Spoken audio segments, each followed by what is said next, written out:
Hello tout le monde, donc aujourd'hui on se retrouve pour une vidéo sur comment convaincre ses parents d'avoir un cochon d'Inde.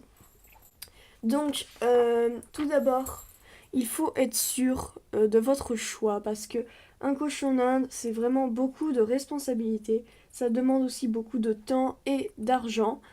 Donc vraiment, faut pas prendre ça à la légère. Si vous êtes vraiment sûr, bah, je vais vous donner quelques astuces pour convaincre vos parents. C'est pas dit que ça marche, mais bon, pour moi ça a marché en tout cas. Euh, Par contre, ça prend du temps de convaincre les parents, vraiment beaucoup de temps. Il faut être très très patient. Moi j'ai mis 3 mois à les convaincre. Bon, le résultat évidemment est superbe, hein, mais bon, voilà, c'est compliqué. Euh, la première chose à faire, c'est de leur en parler. Vous pouvez leur dire à quel point ça vous tient à cœur, que c'est pas juste un caprice ou une envie du moment qui va passer dans 2 semaines ou un truc du genre.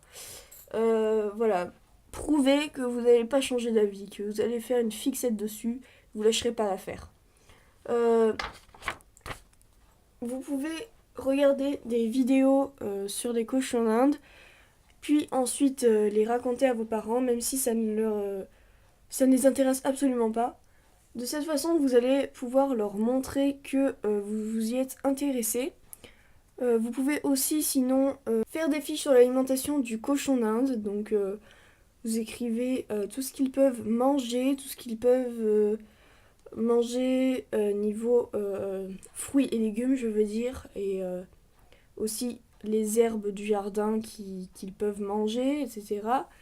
Euh, Vous pouvez dessiner ou imprimer des cochons d'Inde et les afficher dans toute votre chambre. Comme ça, ils verront que ça vous passionne vraiment.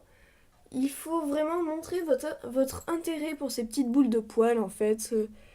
Montrer à vos parents à quel point vous le voulez. C'est voilà. S'ils refusent catégoriquement d'en avoir un, enfin de vous laisser en avoir un, vous pouvez essayer de passer un marché. Donc par exemple, vous pouvez leur dire que vous allez aider au ménage en échange, enfin aider au ménage tous les jours, je sais pas moi, pendant une demi-heure, et qu'en échange, bah vous aurez un cochon, hein. Ou alors, vous pouvez leur dire que vous allez bien travailler à l'école, avoir meilleure moyenne que ce que vous avez actuellement. Ou alors, sinon, vous pouvez faire comme moi et proposer de tout payer vous-même.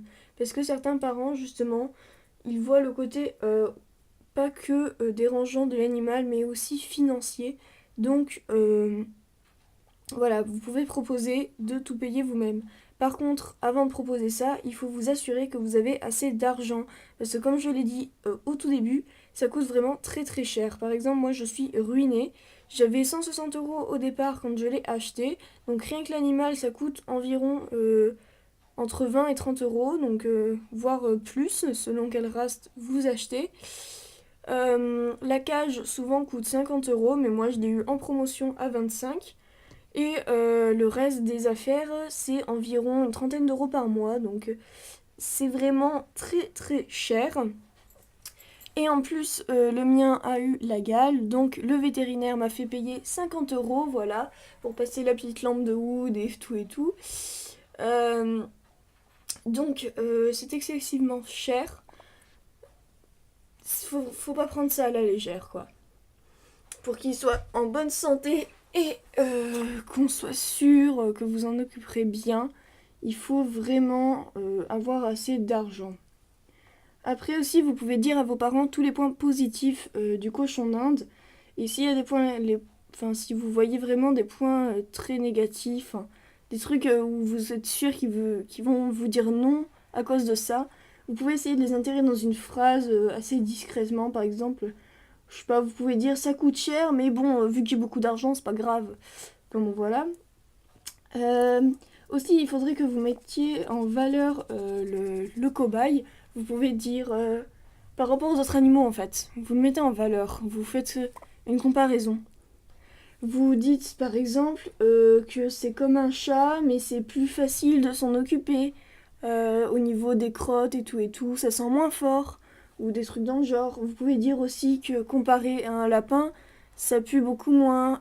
Par exemple, moi j'ai eu des lapins, et oui, c'est vrai, ça sent beaucoup moins fort. On sent pratiquement rien comparé aux lapins. Vous pouvez aussi dire, si vous disent bah prends un animal plus petit, c'est pareil, ça sent moins fort. Vous pouvez leur dire justement que vu que c'est plus gros, ça ne peut pas s'échapper dans les recoins des chambres, etc. Contrairement à un hamster, une souris ou je ne sais quel animal, enfin voilà. Après, vous pouvez afficher des pancartes sur votre porte, les supplier. Alors bien évidemment, ces techniques peuvent ne pas marcher parce qu'on a tous des parents différents avec des caractères différents. Donc de ce fait, c'est possible que malgré tout, ça ne marche pas. En tout cas pour moi, bah, ça a marché, donc je voulais quand même vous en faire part pour peut-être vous aider à en avoir. Après moi, ils ont essayé vraiment de faire en sorte que j'achète autre chose. Ils m'ont proposé tout et n'importe quoi, gerbille, hamster, tout. Mais je suis restée avec la même idée, je voulais absolument un cochon d'Inde. Même le jour J, hein, ils ont continué à essayer de trafiquer pour que j'achète autre chose. Donc s'ils veulent vraiment pas, en fait, il y a beaucoup de chances qu'ils fassent pareil, qu'ils vous proposent autre chose, ou alors tout simplement qu'ils disent non. En tout cas, la vidéo est terminée maintenant. Donc si vous essayez d'en avoir un, en tout cas, je croise les doigts pour vous et j'espère que ces techniques pourront vous servir et vous aider. Donc je vous souhaite une bonne chance et à la prochaine!